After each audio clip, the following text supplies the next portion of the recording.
আজকের এই বিয়েতে আমি একটু রাজি না। আসসালামু আলাইকুম, মোস্ট ওয়েলকাম। আমি এসেন সুইটি ইসলাম নিপু, আপনাদের সামনে প্রবাসীদের টাকায় সাজসজ্জা এবং অন্যের ঘরে পুত্রবধূ হতে চলেছি আমি সুইটি ইসলাম নিপু। কিন্তু আমার গায়ে এক বিন্দু রক্ত মাংস থাকতে আমি কোনো প্রবাসীকে ঠকাতে পারবো না। কেন? আমি সাগরের টাকায় বিসিএস ক্যাডার হতে চলেছি।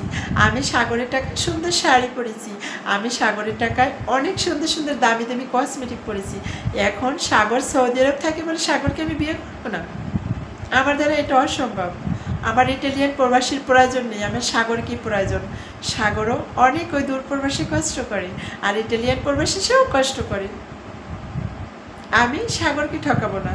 তো আপনাদের প্রবাসী মিষ্টি বোন প্রবাসীদের কষ্টের টাকা নিয়ে একটা ভিডিও আপলোড করবে, সেটা থাকবে জোর করে প্রবাসীর গার্লফ্রেন্ডকে অন্যের হাতে তুলে দেওয়া, ধামাইলে এবং টাইটেলে থাকবে।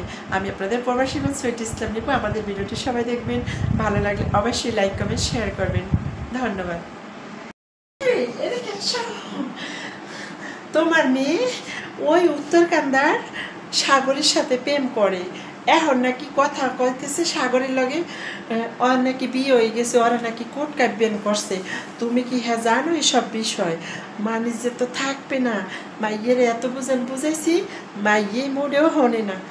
ছেলেরে কইছি তুই তোরে ইটালি পোলা লাগে বিয়ে দেবো। ইটালির পোলা অনেক ভালো, টাকা পয়সা আছে, তাই না? তোমার মাইয়ে কোনো কথা হনে না, এখন ওই ছেঁড়ার লাগে কথা কয়। দেখো তুমি, আমার মনে হয় না তোমার মাইয়ে এই সংসার টিকে থাকবে। দেখো ইটালিতে বিয়ে দিলে আমরা গরিব বুড়ো মানুষ, এই হয়েছে আমাকে ঘরের পরিবেশ। এখন যদি আমার মাইয়ের একটু ইটালির লগে বিয়ে দিতে পারি, তাই মেয়ের ছিলে আমরাও দুইটা ডাল ভাত খাইতে পারবো। তা হে ইয়া, তোমার মাইয়ে একটু বোঝে না। এখন যা হরার হরো তুমি, মুই কিছু করতে না। এখন এই অবস্থা একটু নাই। মাইয়ে কয় কি শুনছো?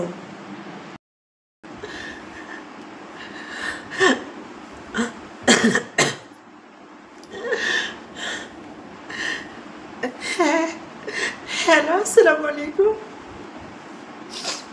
সাগর, আমার তো বিয়ে হয়ে যাচ্ছে। আমার বাবা মা ইতালি এক প্রবাসীর সাথে আমার বিয়ে ঠিক করছে।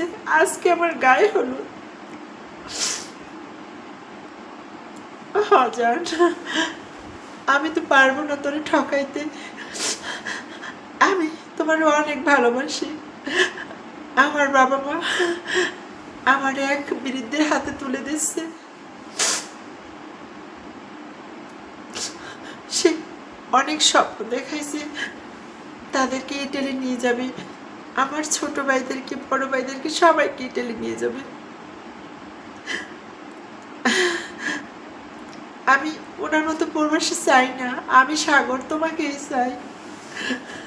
তুমি একজন প্রবাসী।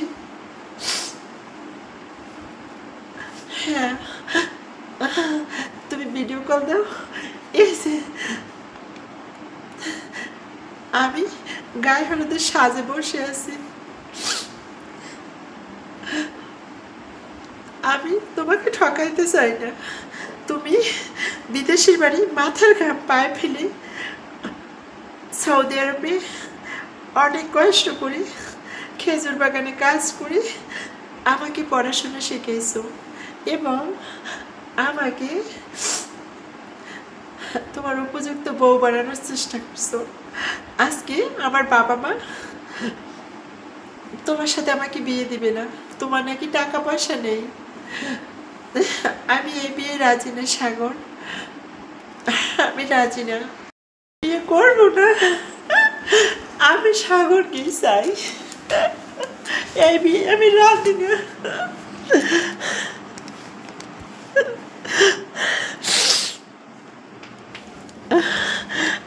আমার বিয়ের প্রয়োজন নেই। সাগর ও আমাকে অনেক কষ্ট দিছে, অনেক খরচা দিছে। সাগর আমাকে বড় করছে, সাগর পড়ালেখার সমস্ত টাকা দিছে। আজকে তোমরা ইটালি প্রবাসীকে পাইয়া সাগরকে ভুলে যেতেছো। আমি আমি সাগরকেই চাই। আমার স্বামী সৌদিতে থাকে। আমি ওকে আরও 2 বছর আগে বিয়ে করছি। আমাদের কোর্ট ক্যাবিন হয়েছে। ও বিদেশ যাওয়ার আগে আমাকে বলে গেছিলে যে আমি বিদেশ গেলে কখন ফিরে আসবো সেটা বলতে পারি না। তোমাকে হয়তোবা তোমার বাবা মা অন্য কোথাও তুলে দিতে পারে। আর আমার হাজব্যান্ড আমাকে অনেক ভালোবাসে। আর আমার হাজব্যান্ড আমাকে বিসিএস ক্যাডার বানাবে, এটাই ওনার স্বপ্ন। আমি ইটালিয়ান প্রবাসী চাই না বাবা। আমি ওই ছেলের সংসার করব না। আমি সাগরকেই চাই। কেন সাগর ওই সৌদি আরব মদিনা মক্কার মাটিতে অনেক কষ্ট করে বাবা। তোমাদের পায়ে পড়ি মা, দিও না মা বিয়ে। আমার জীবনটা তুমি নষ্ট করো না। ও তো একজন প্রবাসী। আল্লাহ গরিব বলে তো সবাইকেই বানাইছে মা। তাই বলে কি আমি সাগরকে ঠকাবো? মা, আমার এক বিন্দু রক্ত মাংস থাকতে আমি ঠকাবো না মা। আজকে আমার গায়ে হলুদ, আর সাগর যদি দেখতে পায় সাগর মারা যাবে।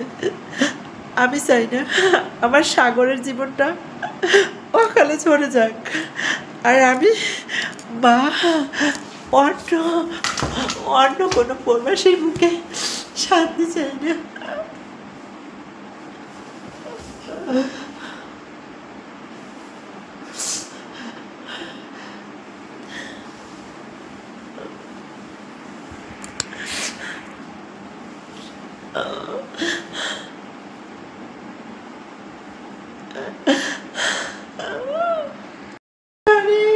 আমার সংসার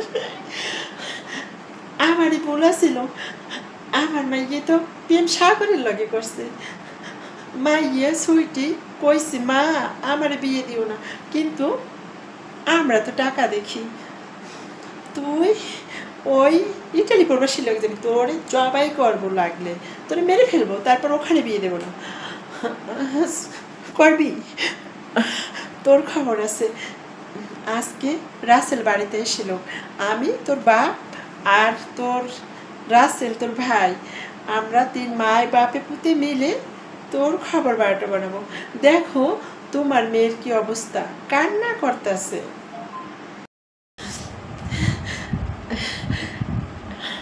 এত কষ্ট করে সাগর আমাকে পড়াশোনা করালো, অনেক কিছু করালো, আর আজকে আমার বাবা মা অন্যের হাতে তুলে দিয়েছে। আমার বাবা মা কি একটু ভাবেনি সাগরও তো একজন প্রবাসী? আজকে সাগর গরিবের ছেলে বলে, আর তোমরা আজকে বড় লোকের ছেলে পেয়ে আমাকে বিয়ে দিয়েছ। আমার এই জীবন আমি রাখতাম না। আজকে হয়তো হাসি মুখে আমি স্বামীর বাড়ি চলে যাব, বেনারসি শাড়ি পরেছি, তাই না?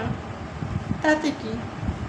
সাগরের কাছে তো যেতে পারবো না, ইটালি জামার কাছেও যাব না। আমি আমার পথ খুঁজে নেব। আর কোনোদিন লাবণ্য রূপে এই ছবিটিকে দেখতে পারবে না। তোমাদের তো অনেক স্বপ্ন।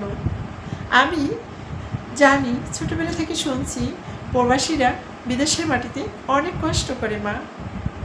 তোমার সন্তান যদি একজন প্রবাসী থাকতো, আর তোমার সন্তান যদি অন্য একটা মেয়ের সাথে প্রেম করতো, তাহলে মা তুমি কি অন্য একটা ছেলের সাথে তোমার ওই পুত্রবধূকে দিতে পারতে? আমার সাগর অনেক কষ্ট করে সৌদিতে। আর সাগর মা তুমি জানো না আমার জন্য ও কত কান্না করে প্রতিটা নিয়ে। তো মা আমি সাগরকে কেমনে বলে থাকবো শ্বশুরবাড়ি মা? আর তোমরা জানো আমার বয়স 24 বছর, কিন্তু বাসর ঘর সাজাইছি।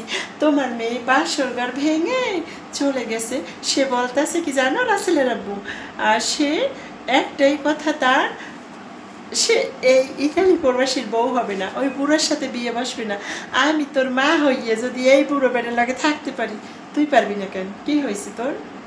কি হয়েছে আমি একটু জানতে চাই, তোর কি হয়েছে? আমি তো একজন বৃদ্ধ মানুষের বউ। আজকের ছেড়েও বাহানায় আর বাসি না মা, বাহানায় আর বাসি না। হক মা, আমার বয়স 24 বছর, আর ইটালি ওই ছেলের বয়স 50 বছর। মা টাকায় কি আমার সুখ কিনতে পারবে? টাকায় কি আমার জীবনের মূল্য দিতে পারবে? মা আমি এই বেনারসি চাই না মা।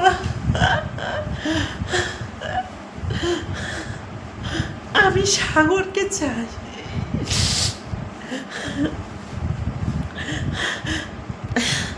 আমি সাগরকে ঠকাইতে পারবো না। আমার একটাই পথ, আমি এই বিয়ে রাজি হব। তোমাদেরকে দেখাবো প্রবাসীর কষ্ট। বুঝো না, বুঝো না? প্রবাসীরা মাথার ঘাম পায়ে ফেলে যখন তোমার মেয়ে সুইটির সাথে প্রেম করেছিল সাগর, তখন তো সমস্যা ছিল না। কেন মা? মরলে মর, কিছু করার দরকার নেই। তোর মতো মেয়ের প্রয়োজন নেই। যেখানে আমাদের মান সম্মান থাকবে না, সেখানে তোর মতো মেয়ে দিয়ে আমরা কী করব বল? এই সমাজে তোর মতো নিকৃষ্ট মেয়ে আমি দেখি নাই। আচ্ছা, তোর পর তুই খুঁজে নে, আমি তোর ওই পোলা লাগিয়ে বিয়ে দেবো। মা, তুই কান্না করিস না, এত কিসের কান্না? আর রাসেলের আব্বু তোমার মেয়ে বেনারসি শাড়ি এখানে ফেলে রেখে গেছে। এটা কিন্তু মানা সম্ভব না। আমি মা হই, আমার অনেক কষ্ট হয়। কী করে সম্ভব? আজকে আমার মেয়েটা বিয়ের দিন সে সাগর সাগর সাগর, সারাদিন সাগর ছাড়া কথা নেই। কিসের সাগর? কে সাগর? সাগরের কী আছে? ওর টাকা পয়সা আছে? হ্যাঁ, ওর কোনো অর্থ সম্বল আছে? ওর কিছুই নেই, তারপরও সাগর সাগর করে। আমি আমার মেয়ে সাগরের সাথে বিয়ে দেবো না। আজকে পূর্ব পাটায় যাবো। রাসেলের আব্বু, রাসেলের আব্বু, এদিকে এসো। সাগরের টাকায় মাছ, মাংস, সুইটির ভালো ভালো ড্রেস, তোমার পুত্রবধূর 3 পিস, তোমার পান, সাগরের টাকায় সব চলছে। তখন তো সাগরকে বলনি আমার মেয়ে ইটালি প্রবাসীর সাথে বিয়ে দেব। এখন কেন সাগরকে নিয়ে এত কথা? সাগর গরিব, গরিব বলে কি সাগরের সম্মান নেই? সাগর কি মানুষ না মা? টাকায় কি সব কিছু হয়? আজকে তোমার এই কিশোরী মেয়েটাকে ওই 50 বছরের বিরুদ্ধে হাতে তুলে দেবে। মা, তোমার টাকা নিয়ে তুমি থাকো মা, আমার সংসার করার মতো কোনো শখ নেই। যদি আমি সাগরকে পাই, পৃথিবীর মুখ দেখব। সাগরকে না পেলে পৃথিবীর মায়া ত্যাগ করে পরপারে চলে যাব। তুমি কি চাও তোমার একমাত্র রাজকন্যা সুইটিকে হারাতে? যদি হারাতে চাও তো সেটাও বলতে পারো। মা, আমি দালান কোঠা বাড়ি গাড়ি চাই না। মা, তুমি কি জানো সাগরের যে একটা সুন্দর মন, ওইটা কি সকল প্রবাসীর হবে? আর সাগর আমার এলাকার পোলা। তোমরা তো সাগরকে সবই চেনো। আর আজকে আমাকে ইটালির হাতে তুলে দেবা মা। ও আমাকে ইটালি নিয়ে আমাকে বিক্রি করে দিবে। তুমি কি জানো হাজারো প্রবাসীরা বিয়ের ছলনা নামে নিজের স্ত্রীকেও বিক্রি করে দেয় প্রবাসীদের নিয়ে? সেটা কি ভাবছো মা? মা, দয়া করি তোমার এই তরুণ মেয়েটাকে কারো হাতে তুলে দিও না। এই তরুণীটার জীবন শেষ করো না। আর আমার এই বেনারসি, একদিন মা তুমি কান্না করবে আমার এই বেনারসি শাড়ি নিয়ে। জানো মা, আমার না একদম বেনারসি পরতে মন চায় না। আমার সাগর ওই প্রবাসী অনেক কষ্ট করে। তাছাড়াও আমার 2 বছর আগে বিয়ে হয়ে গেছে। সাগর যখন বাংলাদেশ থেকে বিদেশে যায় সৌদিতে, তার একদিন আগে আমার কোর্ট ম্যারেজ হয়েছে। আর সেই ম্যারেজটা হয়েছে বাগেরহাট সদর মডেল থানায়। মা, তুমি খোঁজ খবর নিয়ে দেখো। ওকে মা, ভালো থেকো।